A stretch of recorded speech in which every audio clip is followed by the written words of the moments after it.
आज 12 मई 2026 है, दिन है ट्यूसडे का।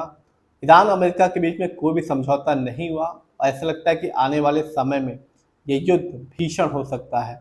इस बीच प्रधानमंत्री नरेंद्र मोदी ने हैदराबाद की जो अपनी जनसभा थी वहां भी लोगों की जन भागीदारी की अपील की थी और एक बार फिर से बड़ौदा की रैली में भी उन्होंने यही अपील की है। उन्होंने कहा कोरोना संकट से भी बड़ा है मिडिल ईस्ट युद्ध और उन्होंने ये भी कहा कि भारत इसके आगे नहीं झुकेगा।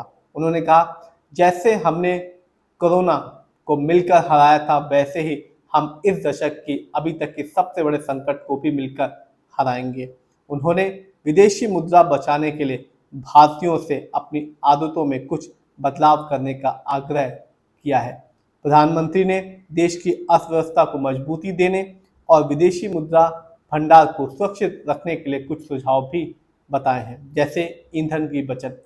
उन्होंने कहा पब्लिक ट्रांसपोर्ट का यूज करो और कम से कम ईंधन को खर्च करो, सोना खरीदने से बचें। उन्होंने साफ कहा कि 1 साल तक भारतीय सोना ना खरीदें, खाद्य तेल का कम उपयोग करें, वर्क फ्रॉम होम। उन्होंने कहा सरकारी और निजी दफ्तरों को फिर से वर्क फ्रॉम होम मॉडल अपनाने की सलाह दी गई है।